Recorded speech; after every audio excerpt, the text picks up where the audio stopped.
Hi guys, welcome back to W civil examination channel. और आज हम पेपर 5 में रिस्क बेस्ड इंटरनल ऑडिट के पार्ट 5 को करने जा रहे हैं। Let's check out value addition program. और इस प्रोग्राम के अंदर आज हम क्या करेंगे, देखते हैं नेक्स्ट स्लाइड पर। तो आज का जो हमारा क्वेश्चन है वो है कोसो फ्रेमवर्क पर। तो कोसो फ्रेमवर्क क्या होता है और इसको कैसे डील किया जाता है, के ऊपर कुछ क्वेश्चंस हैं। उन क्वेश्चंस के थ्रू उसको जानने की कोशिश करेंगे। तो पहला क्वेश्चन है, which of the following is not the general objective of the कोसो फ्रेमवर्क। तो कोसो फ्रेमवर्क का जो जनरल ऑब्जेक्टिव है वो कौन सा नहीं है। तो आपको पता होना चाहिए कोसो फ्रेमवर्क क्या है और उसके ऑब्जेक्ट। इसको जानने के लिए हम क्या करेंगे, आगे चलकर देखते हैं। पहले कोसो फ्रेमवर्क। कोसो का मतलब है कमिटी ऑफ स्पॉन्सरिंग ऑर्गेनाइजेशन। तो ये एक कमेटी है, जितने भी स्पॉन्सरिंग ऑर्गेनाइजेशन है उन्होंने एक कमेटी को बना दिया जो कि एक फ्रेमवर्क बनाती है। और ये कंट्रोल फ्रेमवर्क वाइडली एक्सेप्टेड किया गया और सारी कंट्रीज और ऑर्गेनाइजेशंस इसको वर्ल्ड वाइज क्या कर रही है, एक्सेप्ट कर रही है। इसके अंदर कुछ ऑब्जेक्टिव्स लिए गए और वो ऑब्जेक्टिव इस तरीके से हैं, जैसे कि executing orderly, ethical, economical, efficient, effective and equitable operations.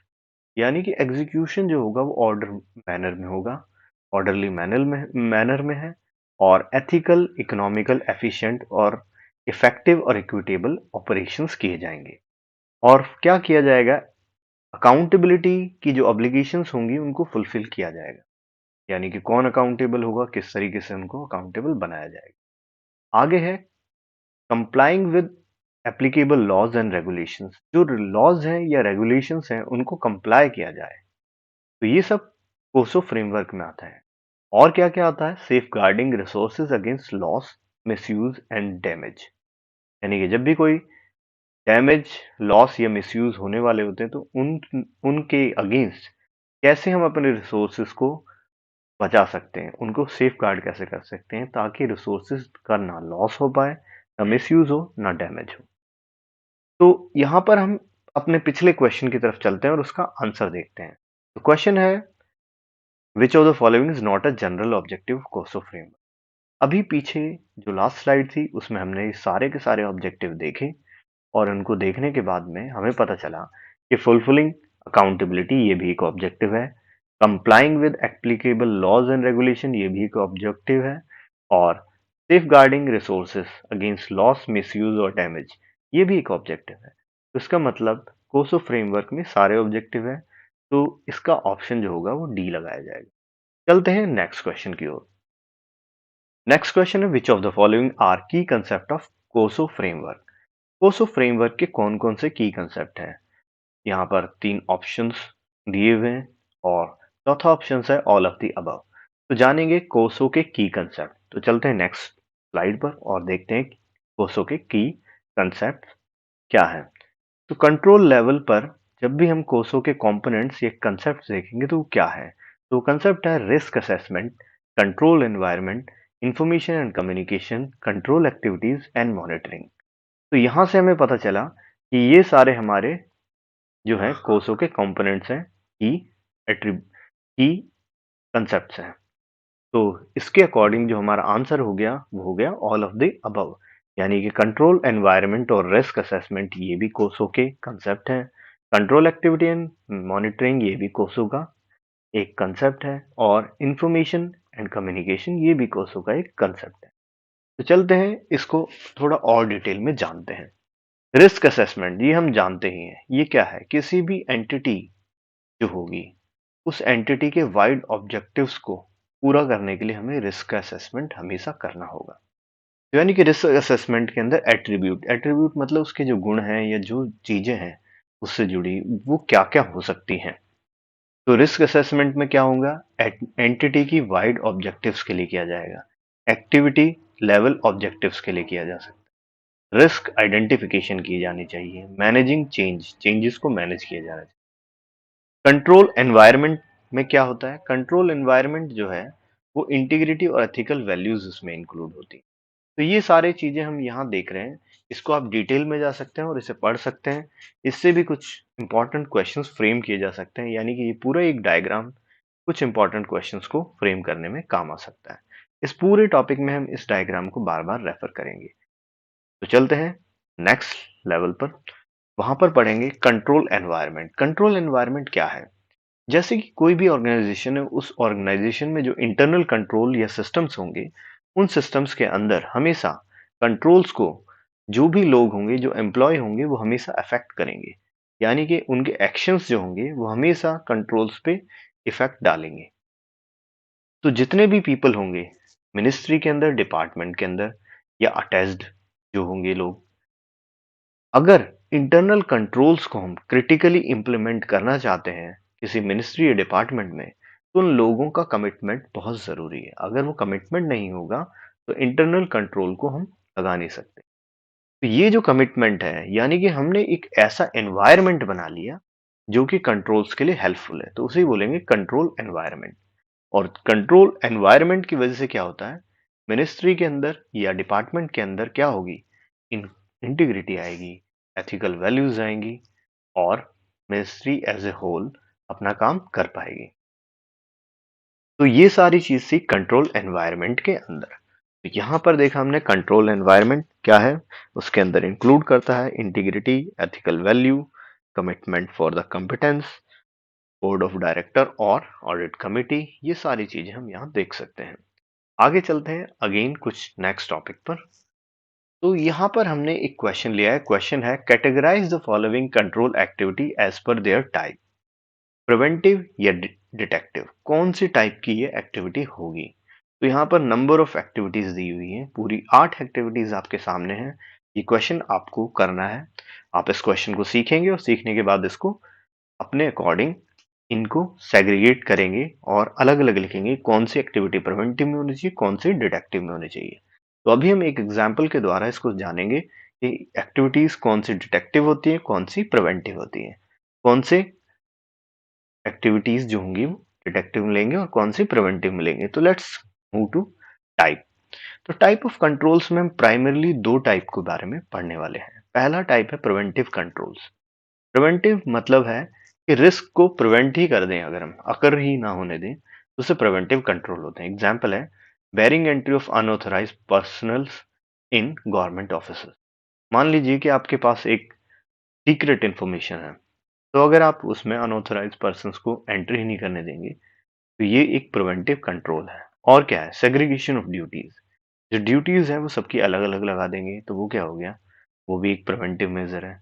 Limiting access to sensitive information. Sensitive information है, मान लीजिए बहुत टॉप सीक्रेट इन्फॉर्मेशन है, उस इन्फॉर्मेशन को आप क्या करेंगे, बहुत ज्यादा सेंसिटिव है, उस तक लोगों की लिमिट ही नहीं होगी, यानी कि वो उसको जान ही नहीं पाएंगे, तो वो इन्फॉर्मेशन लीक ही नहीं होगी। तो ये हो गया preventive type of controls. Second type है डिटेक्टिव टाइप ऑफ कंट्रोल। ये कंट्रोल्स ऐसे हैं जो कि इनएक्यूरेसी या मिसकंडक्ट को डिटेक्ट करने में हेल्प करेंगे। फॉर एग्जाम्पल, कहीं पर अगर हमारे पास अकाउंटिंग होती है या एक्सपेंडिचर होता है, तो वहां पर हम क्या करेंगे, प्रिपेयरिंग करेंगे बैंक की रिकंसिलिएशन स्टेटमेंट्स। तो उससे पता चलेगा क्या, जो हम दिखा रहे हैं कि अकाउंट में इतना एक्सपेंडिचर हुआ, वो बैंक में उतना एक्सपेंडिचर या उतना रेमिट हुआ भी है या नहीं हुआ, मॉनिटर कर सकते हैं और सुपरविजन कर सकते हैं। तो इस टाइप की एक्टिविटीज को हम बोलते हैं डिटेक्टिव कंट्रोल्स एक्टिविटी। तो पिछले जो 8 एक्टिविटीज आपको दी गई हैं, इन 8 एक्टिविटीज को आपको इसी तरीके से क्या करना है, कैटेगराइज करना है और इन्हें करना है और एक तरफ लिख लेना है और इनको इसी तरीके से समझ लेना है, ताकि आपके एग्जाम में अगर कोई क्वेश्चन इनसे रिलेटेड आता है तो आप आसानी से इसे कर सकें।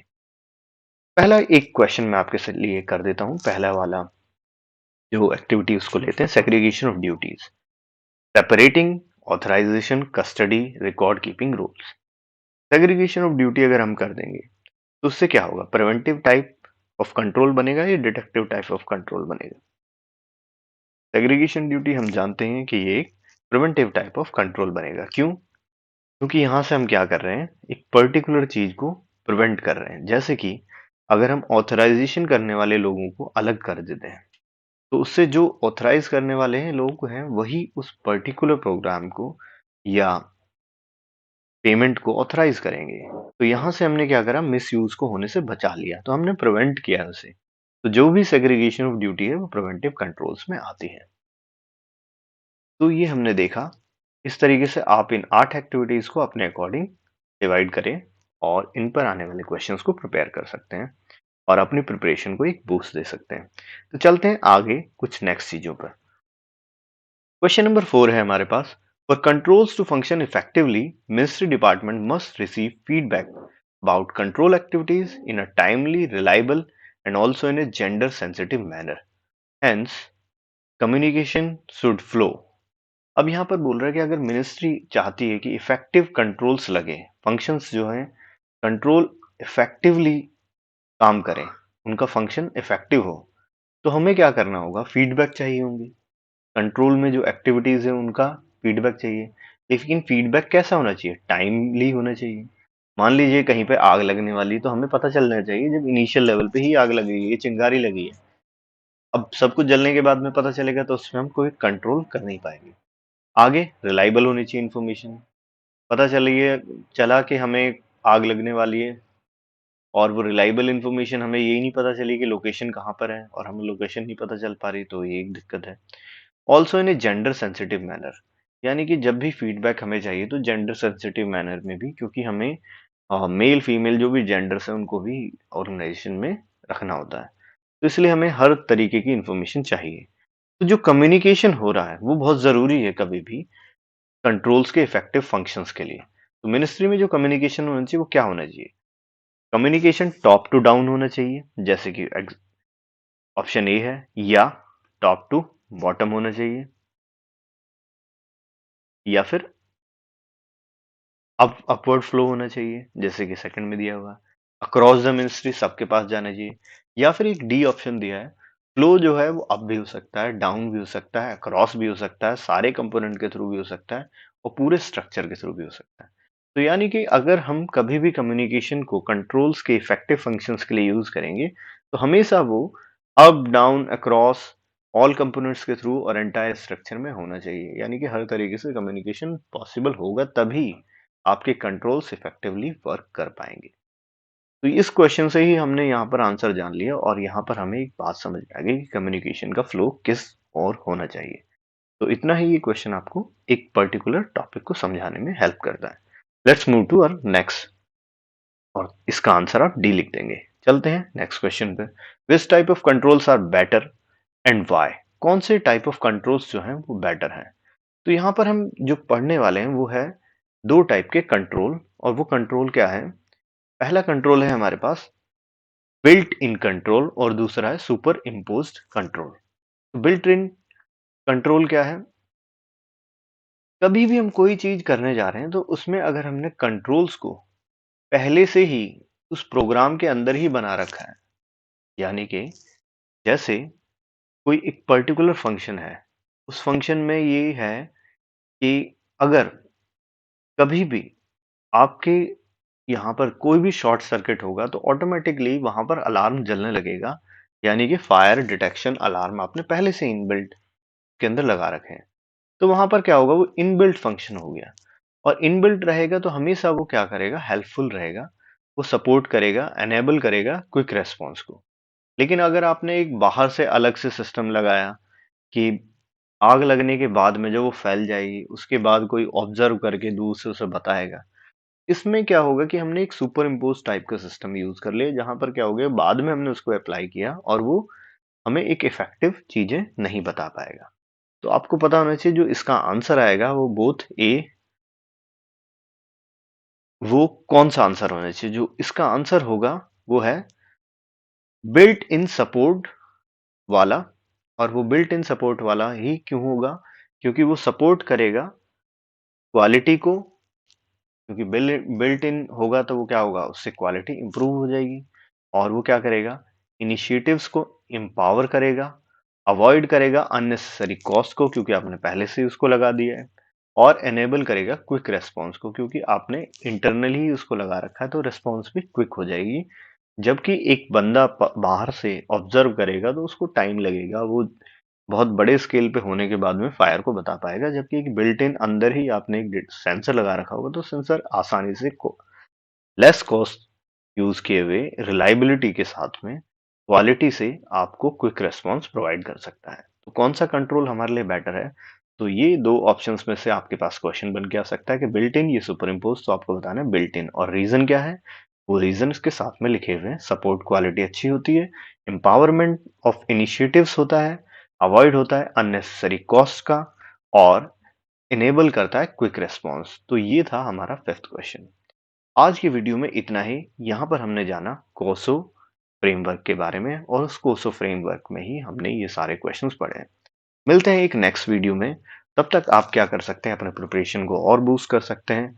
हमारी ऐप पर परसू पर जाकर आप और सारे टेस्ट क्विज भी दे सकते हैं, तो उसके लिए आप वहां पर सब्सक्राइब कर सकते हैं। साथ ही हमारे इस चैनल पर, जिसे हम बोल रहे हैं डब्ल्यू सिविल एग्जामिनेशन चैनल, इस चैनल के अंदर आप जाकर जो हमारी बाकी टेस्ट सीरीज जो हैं, या जो बाकी मॉड्यूल्स चल रहे हैं पेपर्स के, उन मॉड्यूल्स में जितने भी वैल्यू एडिशन प्रोग्राम में वीडियोस आ रहे हैं, उन वीडियोस को पढ़ सकते हैं, और उन पे आपकी कोई भी क्वेरीज हैं तो क्वेरी हमें कमेंट में पूछ सकते हैं।